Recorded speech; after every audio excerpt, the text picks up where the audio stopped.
So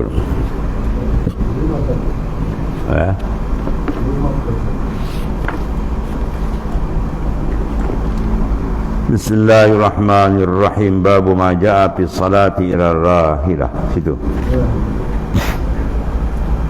Masalah 145. Bab yang terdatang mengatakan sembahyang berhadap kepada kenderaan. Ketahuilah kiramu ya saudaraku, harus seorang itu sembahyang berhadap kepada kenderaan yang ditunggangnya daripada unta atau lain kalau kita kenderaan yang berenjin, kereta dan sebagainya. Dan dalil perbuatan Rasulullah SAW seperti dalam hadis yang dikeluarkan oleh Tirmizi dengan katanya, demikian bunyinya. Ani bin Umar radhiyallahu anhuma anna Nabi SAW shalla ila ba'irih aw syakurawidah aw rahilatih. Diriwayatkan daripada Ibnu Umar radhiyallahu anhuma bahawasanya Rasulullah SAW sembahyang ia menghadap kepada unta atau kepada kenderaan dia.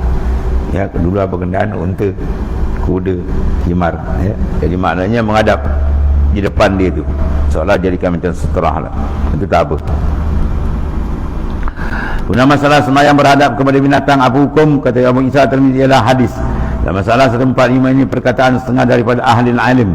Mana ahli ijtihad tidak memikir mereka itu dengan sembahyang berhadap kepada unta itu akan apa salahnya, dan akan jadi maknanya dindingan, ya. Terjadi mana satu benda kesalahan. Dan kata Imam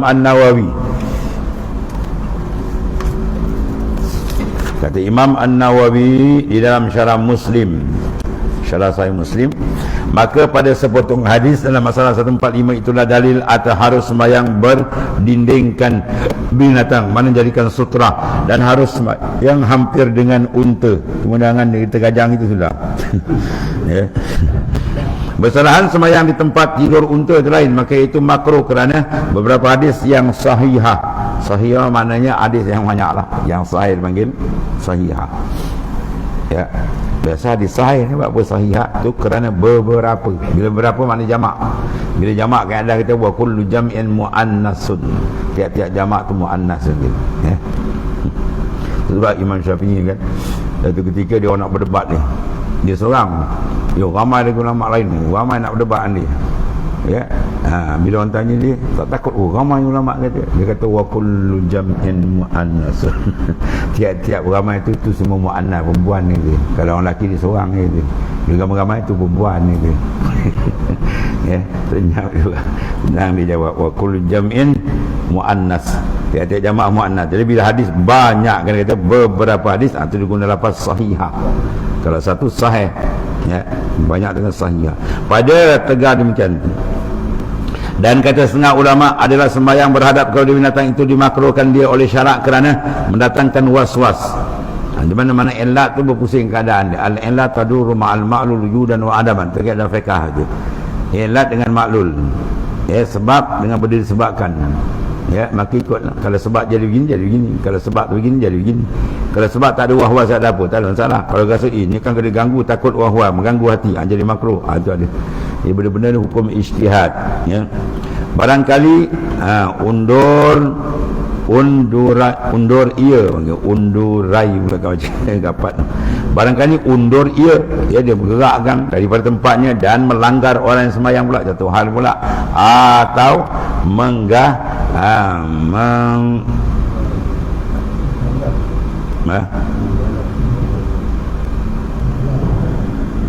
menggalar ia ataupun berjalan, ya, jadi maknanya gerakan itu membawa kita terganggu, ya, ke sana kemari. Dan dijawabnya perbuatan Rasulullah SAW dalam hadis ini ialah menunjukkan tiada haram dan juga barangkali berikut. Jadi maknanya Rasulullah buat tu ada kala dibayani jawaz, ya. Sebab apa saja yang dibuat oleh Nabi SAW tu ada hukum tasyrik kat itu, ya. Paling tidak pun dia kata dibayani jawaz, menyatakan harus. Kalau tu tak buat tu kan dia kata tak boleh, dia kata itu bilang haram. Kalau kaum Wahabi dia bangkai macam tu, ya, dan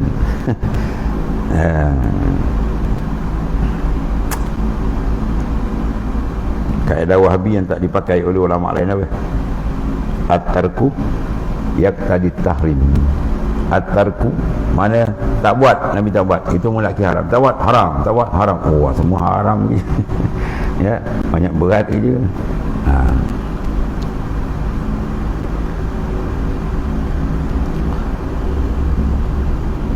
Kemudian masalah 147, masalah semayang atas kenderaan dan syaratnya pula. Ya, saudaraku kata, ya, hadis Tirmizi tadi, wa kana yusalli ala rahilati haitsuma tawajjat bihi. Dan ada Rasulullah SAW tadi bersemayang di atas maknanya kenderaan dia, haitsu tawajjahat bihi. Bagaimana diharapkan itu. Jadi kata pemirsa pada hadisnya hasan lagi sahih. Kata Imam Nawawi dan Syarah Muslim, harus semayang sunat atas kenderaan dalam musafir barang ke mana dihadap dengan dia. Itu sunat ni. Dia kait di ikhrat, mana sunat, dia wajib dan lain. Dengan dalil seperti hadis ini dan lainnya. Maka hukumnya harus dengan ijma' muslimin, tak ada khilaf, sama.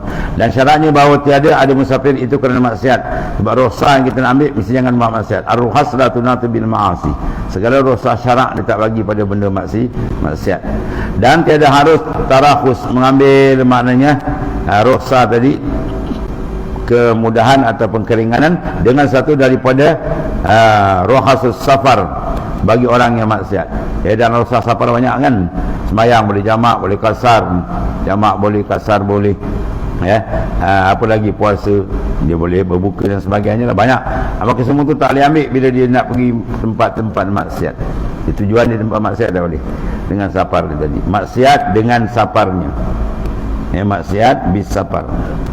Kalau maksiat bis safar lain. Maksiat bis safar mana dia keluar tu memang nak buat benda maksiat, tu tak boleh. Tapi kalau dia keluar bukan nak buat maksiat, nak pergi ziarah ibu dia, tiba-tiba di tengah jalan tu dia buat maksiat, tu tak apa tu. Ya, tu beza dengan niat asal membuat maksiat, tak dibenarkan. Kalau di tengah berjalan terkena maksiat, itu biasalah, kita bukan maksum, kadang-kadang terkena, taubatlah balik. Itu tak membatalkan rukhas. Dia tak membatalkan rukhsah. Dan iaitu mereka yang musafir ia kerana memotong jalan. Memotong jalan, dia bawa JCB dia kerak jalan macam tu. Mana merompak tu, qati'un tarik, qati'un tarik, mana pengompak dia panggil pemotong jalan. Dia pergi musafir jauh tu, tak sampai 3-4 marhalah, tujuan dia pun nak blok kat jalan tu. Jalan tu banyak pedagang-pedagang lalu kan, senang ni nak gompak. Habis tengah semayang jamak, tak boleh. Semayang pula mengompak. Ya, ada pun semayang kasar ke tu, tak boleh. Kerana memotong jalan atau kerana perang, bukan hak, mana perang yang tidak dibenarkan oleh Islam, atau kerana derhaka pada bapanya, atau lari daripada penghulunya. Dia derhaka pada ibu bapa dia, tiba-tiba dia lari, ya, tiba-tiba nak buat jamak kasar, tak dibenarkan. Atau penghulu, maknanya hamba, sekarang dah tak ada hamba kan, mana lari daripada penghulu pada sayyid dia, 2 hari cari tak jumpa, dia pula dah lari tu, dah pergi lebih daripada marhalah, dia persemayang jamak kasar, tak sah hukum ni, tak diberikan sebab dia dalam maksiat. Atau yang direkakan suami atau derhaka suaminya, ya, suami cari mana bini tak jumpa, dah seminggu tak jumpa. Rupa dia mengayau, dia kata mana kau begini, ya, membawa hati yang lara. Wah. Ikut kaki dan dia berjalan tengok-tengok, dah lama dah, banyak dah 5-6 marhalah, dia pun jamak kasar, tak sah mayang dia. Sebab perbuatan dia lari pada suami tadi tanpa izin tu derhaka. Keluar rumah tak beritahu, derhaka kan. Seseorang keluar rumah, ya, tiba-tiba suami tak izin, dia tak tahu, dia pergi binatang. Selama dia tak balik, dia makan laknat kepada malaikat. Malaikat sentiasa melaknat binatang. Berat. Dia minta izin dengan beritahu lain dan dia suruh kita dia minta izin. Minta izin, mana saya minta izin, dia bang nak pergi sana. Kita pergilah, dia tak tu izin. Ada setengah-setengah tu dia keliru, dia tak minta izin, dia cakap je, saya nak pergi sana. Tu cakap tu kan minta izin.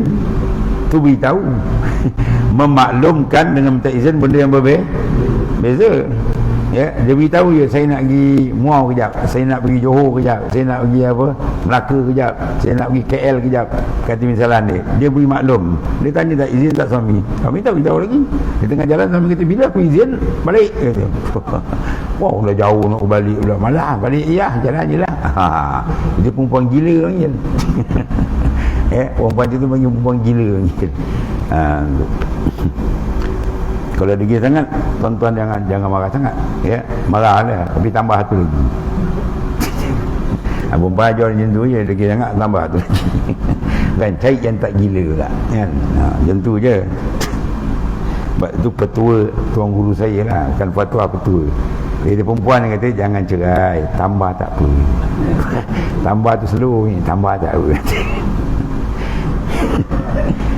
Sebab cerai bergegar arah. Tapi kalau dah tua sangat, kadang-kadang dia tak tahan, berdentum ke kan ni. Kerana berdentum tak sampai satu, lompat 3 tu balik. Ya, dah dia main kuntau dengan suami. Suami buka taekwondo, dia buka judo. Wah, dia buka karate, maut ni.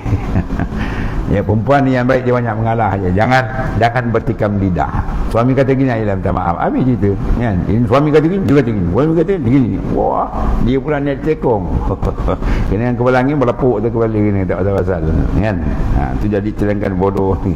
Perempuan lebih senang ni. Apa maksud? Iyalah, kata habis mengalah. Dia banyak mengalah, namun suami pun tak adalah apa, marah. Dia pun kenal isteri dia dengan orang yang bijak, yang pintar, yang cerdik, yang matang. Isteri yang matang dia tak banyak bertikam lidah. Yang tak matang tu banyak mak. Oh, macam mesingan kan, macam berhenti murid. Lelaki satu dia 3. Macam tu kena murid-muridkan dia apa, murai gimba biar dia berlawan bunyi. Aduh, macam-macam tu ni. Dia lari rumah, suami tak tahu, cari tak jumpa-jumpa kan. Ya. Ada pernah berlaku kan. Pilihan raya Bukit Payung kan. Ya. Dia wanita daripada Besut. Ya, hilang 2-3 hari. Laki kata mana bini dia? Tiba-tiba dia pergi kempen kat mana? Bukit Payung, pilihan raya kecil tu, ingat tak dia? Ya, dia duduk belok pula orang tunjuk dia datang tu kan. Dia tengah duduk kat Serabi dengan tuan rumah jantan tu bergurau-gurau. Oh, lelaki dia ni angin tak sempat naik. Bom, 3 talak dia kena. Tongjeng tu melaung dia kena. Ambil. Dah dia lari. Tak beritahu suami. Lepas tu pula suami tengok pula tengah bergurau-gurau dengan jantan tu, tuan rumah tu. Oh, lagi dia angin. Dia tak pergi bom, 3 talak dia bagi tu. Tongjeng tu ambil kau. Dia melaung, menangis mata darah jawab. Tu padan dengan muka jantan ni. Tak kerti jadi bini. Orang macam tu tak kerti jadi bini yang je.